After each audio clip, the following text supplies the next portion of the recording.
Estamos ahora con el contador Manuel Martínez. Contador, ¿cómo estás? Buenos días. Bien, José Luis, buenos días. Bienvenido, gracias por el tiempo. Muchas gracias. Vamos a leer un poco de la trayectoria del contador público Manuel Martínez Romero. Él es contador público titulado, egresado de la Universidad Autónoma de Chiapas, con estudios en la Universidad Autónoma de Nuevo León.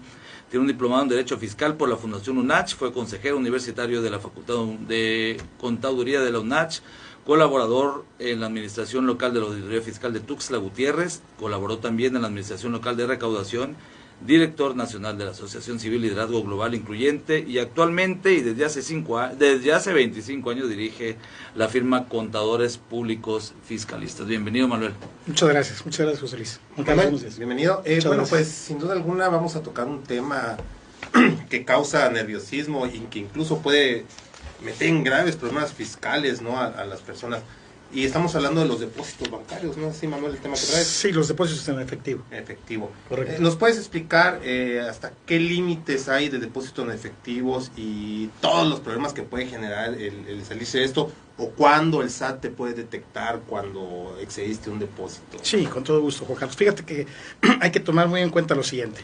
Los depósitos en efectivo a través del año 2022, le dijo la autoridad en materia fiscal, le dijo a las instituciones bancarias que tienen la obligatoriedad de informar quiénes contribuyentes o qué cuentavientes superan la cantidad de 15,000 pesos en efectivo. Sin embargo, aquí el objetivo final, el espíritu principal de la autoridad es en dos vías. Primero, coaccionar y verificar que los ingresos provenientes no vengan de un origen ilícito. Y segunda, que no sean informales, porque la diferencia entre ilícito e informal para efectos fiscales es muy diferente.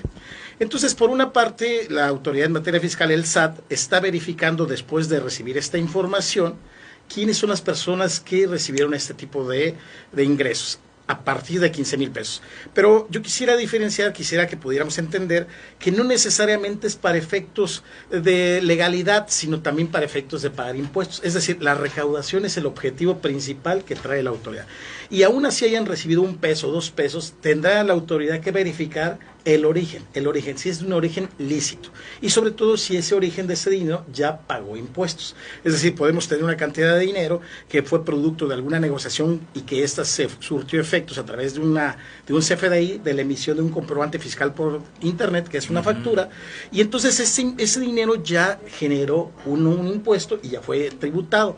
Pero cuando ingresa, si ese dinero fue en efectivo e ingresa al banco, sí, la autoridad todavía se va a presumir y te pedirá que tú demuestres que ese ingreso es lícito y que ya pagó impuestos.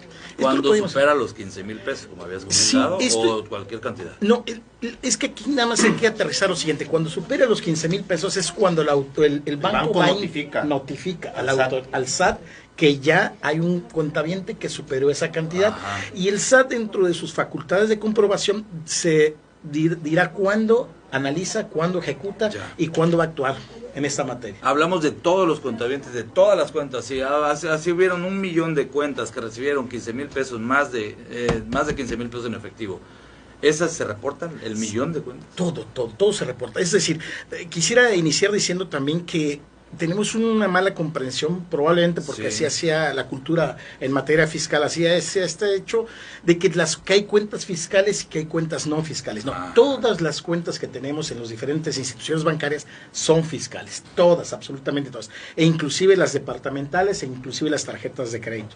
Si yo obtengo un ingreso por alguna venta que yo tuve por un negocio que no está tipificado dentro de mis obligaciones fiscales, y decido ingresar esa cantidad de dinero al banco, el banco se va a preguntar cuál es el origen y probablemente dirá, o estás haciendo una omisión de ingresos y no me quieres pagar el impuesto, o seguramente viene de un origen que no me puedes comprobar y entonces te voy a determinar de una vez un impuesto y te lo daré a través de un formulario que tú vas a pagar en el banco y vas a devolverme un impuesto.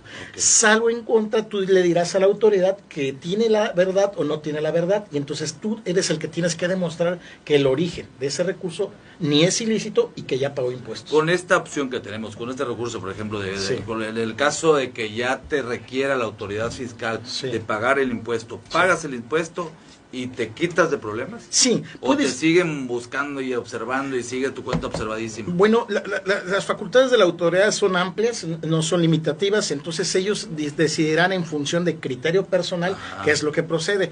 Sin embargo, yo aconsejaría que antes de que se pague ese impuesto, en el supuesto que tú estás mencionando, se hagan las aclaraciones pertinentes, amén de que estando en tu derecho y tú teniendo la verdad de tus palabras, puedas demostrar lo contrario, ¿no? defenderte, con derecho. Conforme a derecho. Oye, y por ejemplo, si a alguien le depositan 10,000 pesos en efectivo y en transferencia le depositan otros 10,000 pesos, que son 20,000, 10 en efectivo y 10 en transferencia, ¿el banco reporta? No, el banco está obligado. Solo es el efectivo. El efectivo. Sin embargo, la facultad de la autoridad no es limitativa. Y en el supuesto que tú dices, en el ejemplo que tú dices, tendrá él a su derecho, cuando así crea conveniente, verificar a ese contribuyente. Tendría que rastrear un montón de cuentas, digamos. Pueden rastrear un montón de cuentas, pero ya está facultado y tiene ahora, dentro de este cruce de información, la autoridad la capacidad para ejercer sus actos de autoridad. Sí las tiene. Bastante complicado. Fíjate, si pusiéramos un ejemplo, hay muchas personas que... Esto se inicia pensando en aquellas personas que trabajan vía Internet, que venden artículos vía Internet o venden servicios vía Internet. Bueno, muchos de ellos... por catálogo, muchos de ellos, o las famosas tandas, José Luis, las famosas tandas. Oye, tú te pones a una tanda de 20, 30 mil pesos, cuando tú recibes el dinero, tendrás que decirle a la autoridad cuál es el origen.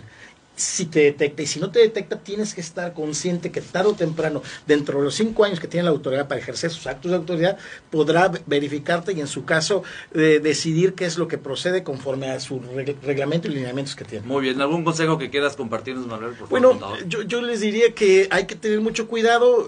Hay familiares que nos piden una tarjeta de débito, una tarjeta departamental para comprar un artículo grande. Al siguiente mes recibimos esa cantidad de dinero, nuestro familiar va y deposita esa cantidad de dinero y esa cantidad de dinero supera nuestro ingreso promedio registrado ante el SAT, y entonces es donde viene la famosa discrepancia fiscal. La discrepancia fiscal, es correcto. Muy bien, Manuel. Este es el contador Manuel Martínez, contador público titulado, egresado de la Universidad Autónoma de Chiapas y actualmente el presidente, director de la firma Contadores Públicos Fiscalistas de Chiapas. Manuel, muchas gracias por estar con nosotros, por el tiempo. Gracias, buen día. Pero también